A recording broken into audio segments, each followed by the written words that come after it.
So, Nikki Haley won the South Carolina primary. Wait. Oh. No, she didn't.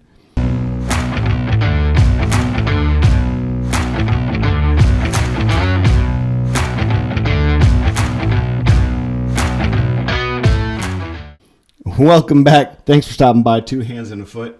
We won't tell you who's who. Before we get started, though, go ahead and click that like button, click that notification button, click that subscribe button, and then, as always, the most important thing is share this with all of your friends. Well, let's get into it. So Nikki Haley lost her home state of South Carolina in the primaries. President Trump handily beat her in that contest. I think he had about 58 to 59% of the vote. Nikki Haley had about 40% of the votes. She says 40% is not some tiny group. There are a huge number of voters in a Republican primary. They want an alternative. I said earlier this week that no matter what happens in South Carolina, I would continue to run for president. I am a woman of my word, end quote. Now, you have to give it to her. She's not wanting to give up. Okay, I understand that. Whether or not I think she should is going to have no bearing on whether or not she does. I don't think she should. I think she's doing something that's counterproductive for the Republican Party. But that's what she's doing. She's doing what she thinks she needs to do. Now, I have heard people often, and especially lately, make fun of her, especially in light of this quote that she just gave, of going back on her word. She says in this quote that I am a woman of my word. What does that mean nowadays when a couple of years ago, I think it's 2021 or 2020, somewhere in there, 2021, she said that if Donald Trump was running again for president, she would not run. And so people are saying, well, how come you're not holding yourself to that standard there, Nikki Haley? President Trump is running again. Why are you running? You said you weren't going to run. Here's what I got to say about that. People are allowed to change their minds. People are allowed to change their minds. It's as simple as that. Whether you agree with it or not,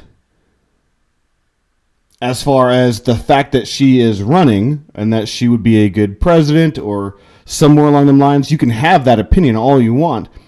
But to dog her for changing her mind is ludicrous.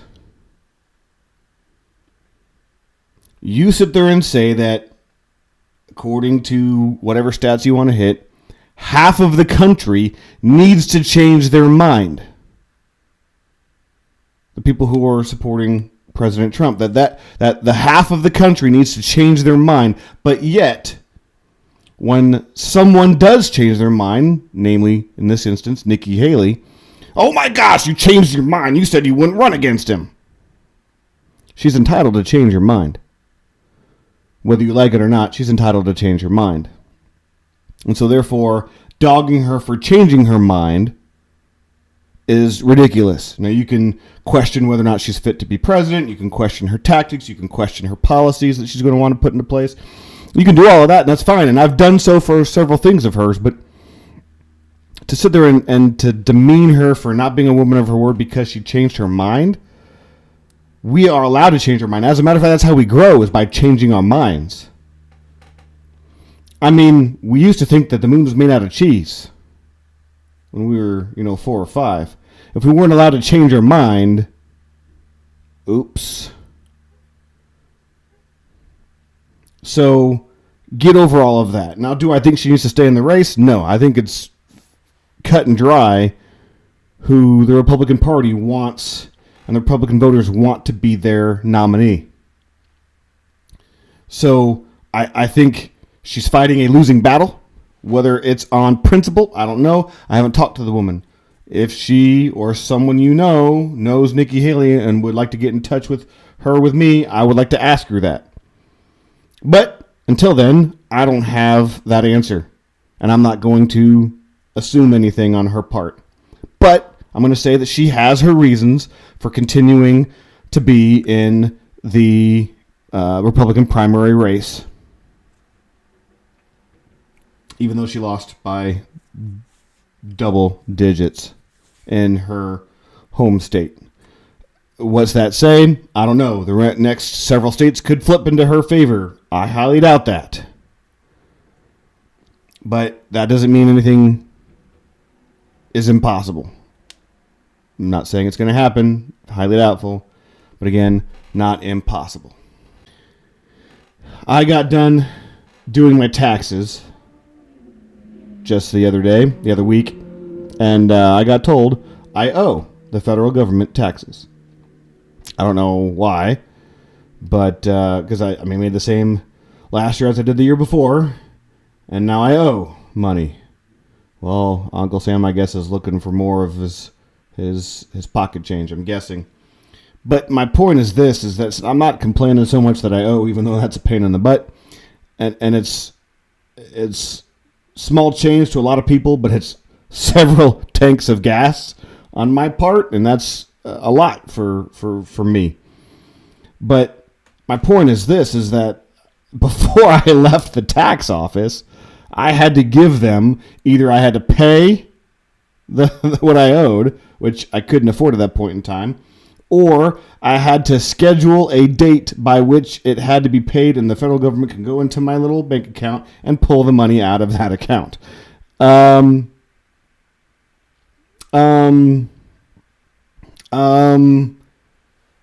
don't think that's right.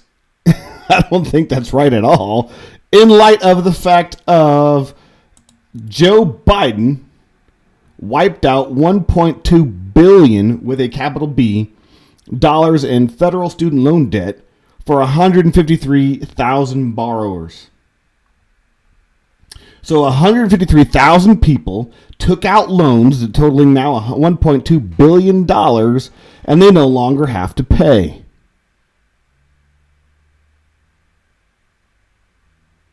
But I couldn't leave the tax office without scheduling a date that I'm going to have that money ripped out of my bank account. But these people get a free pass, so to speak, because it's not really free. It's not wiping out the debt. The debt just gets transferred from people who owe it to people who don't owe it. I have to pay that $1.2 billion, or my fair share of that $1.2 billion, so some knucklehead who's irresponsible, who probably is the reason why we had to have the phrase, don't run with scissors, doesn't have to pay their debt. Absolutely berserkly wrong. I worked my butt off in college to not have to owe money. It was a work-study program. I worked 20 hours per week.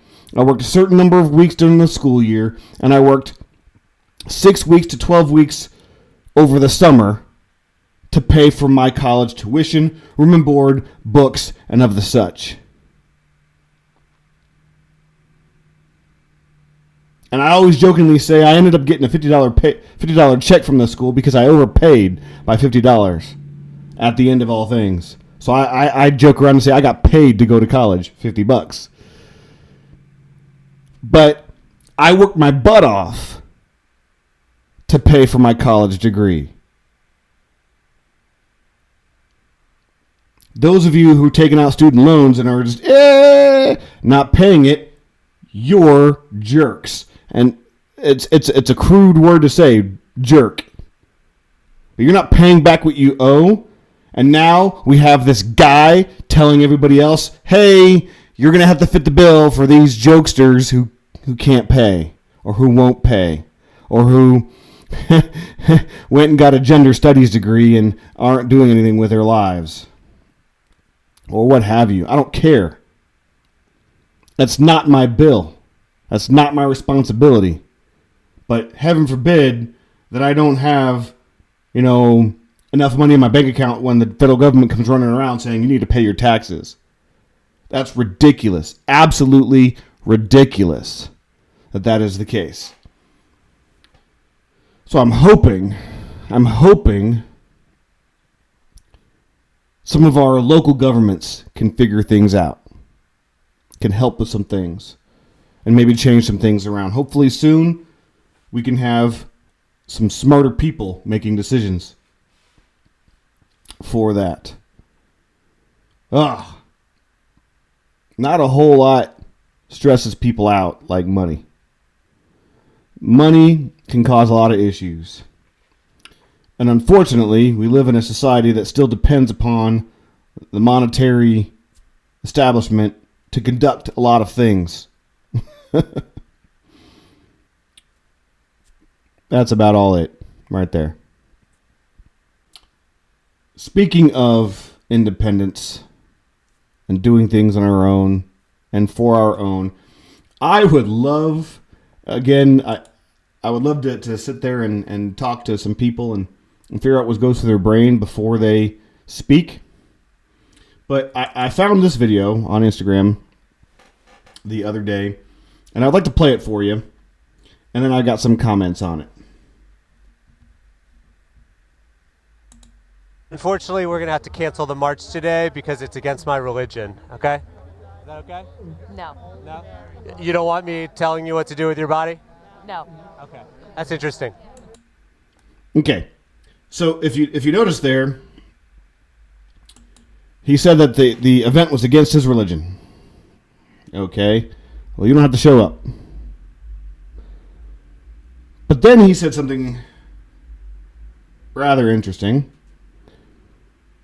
He said that you don't want anyone to tell you what to do with your body. And she said no. And he said, interesting. Well, a couple things on that note, brainiac of a guy that he is. One, because he's alluding to the subject of abortion and it being the woman's choice versus other people telling the woman what to do with her body. First of all, canceling an event or stopping an event isn't telling anyone what to do with their body. So your logic is out the window right there, dude. It's out the window. It's out the window. It's absolutely out the window. Doesn't make any sense there. But then two, here's the bigger one. The baby inside the mother's body is not the mother's body. No matter what side of abortion you stand on, you have to admit, you cannot deny it at this point in time, that it is a separate life inside a woman's body, and therefore it's not the woman's body. And you have to admit that an abortion is the intentional killing of that life. You have to admit that. We're not going to argue all the other outlying arguments right now. We're talking about this video that just occurred. It is not the woman's body. It is a separate, living human being. So, dude with the microphone, go. You're wrong. See you later. Kansas City Chiefs, they just won the Super Bowl. Yay. I'm happy. I don't know if you've heard. I'm happy about that. But in the Chiefs news recently, they just signed punter Matt Araiza. If the name sounds familiar, let me refresh. In 2021, he was accused of rape while he was a student at San Diego State University. It eventually came out that it was a false accusation, a blatantly false accusation. He was not anywhere near the place where the event occurred, and therefore he was cleared of all wrongdoing in the matter. But still, lawsuits were filed, one on behalf of the person that falsely accused him, and then Matt Araiza countersued, and as a result. Now, the Buffalo Bills, he was drafted by the Buffalo Bills, and then he was dropped as soon as the allegations came about. He was dropped from the roster. And so there's been that legal battle that's going back and forth. Well, finally, the false accuser dropped their lawsuit, and so Matt Araiza dropped his lawsuit. Well, the Chiefs know that Matt Araiza is a great punter, and they they're having the issue of their current punter being a free agent. And so they're wanting to bolster their roster. They signed Matt Araiza to a contract. So I think that's pretty cool. I think it's pretty cool that finally you hear a success story of an individual who was falsely accused, having their character, besmirched amongst everybody, and consequences happening as a result of premature, knee-jerk reactions. And now everything's cleared, and he just wants to be a punter in the NFL, and he's getting his chance to do so.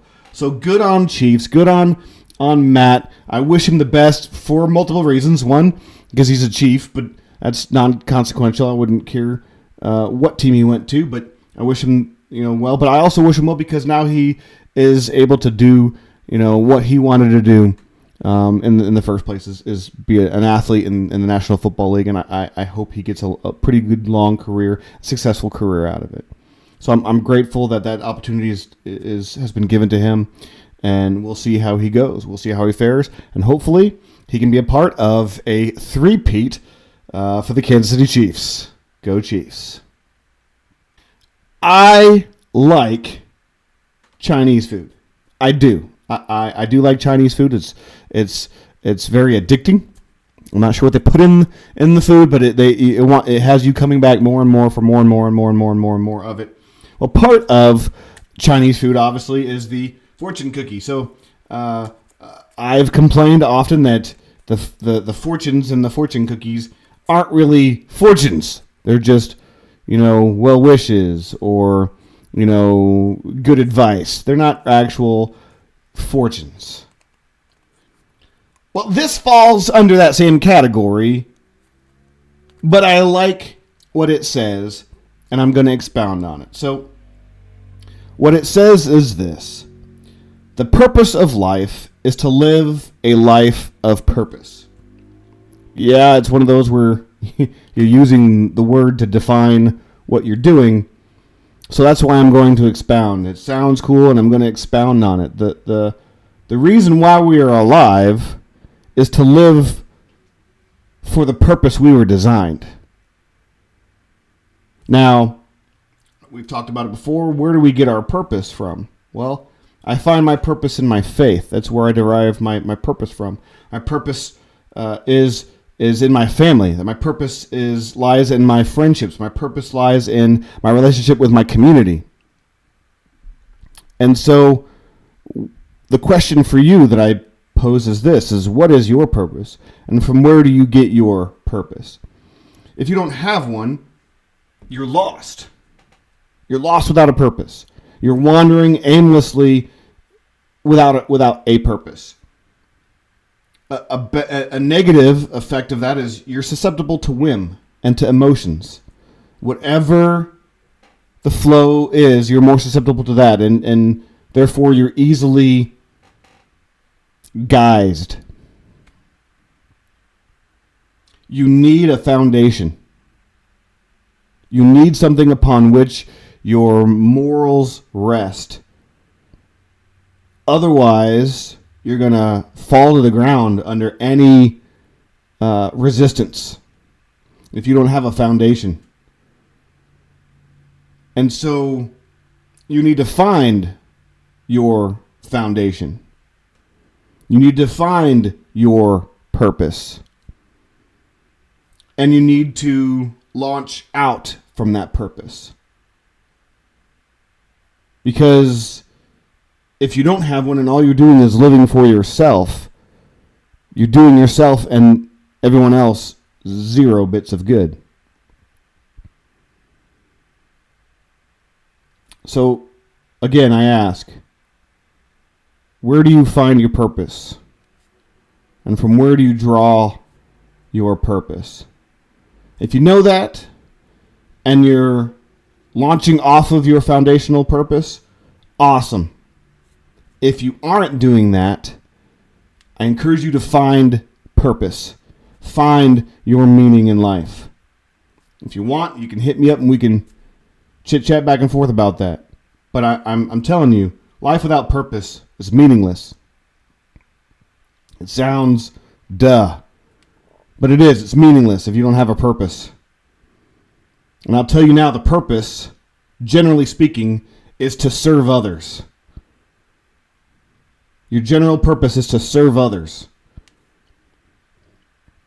whoever that may be in your world. That's a start. So with that, that's all I have for today. Thanks for stopping by again. Find us on X, on Rumble, on Patreon, on Instagram. Just share this with all your friends again. Hey, I want you all to have an awesome morning, afternoon, evening, night, midnight snack. I don't care as long as it's good. And I'll catch you guys on the flip side.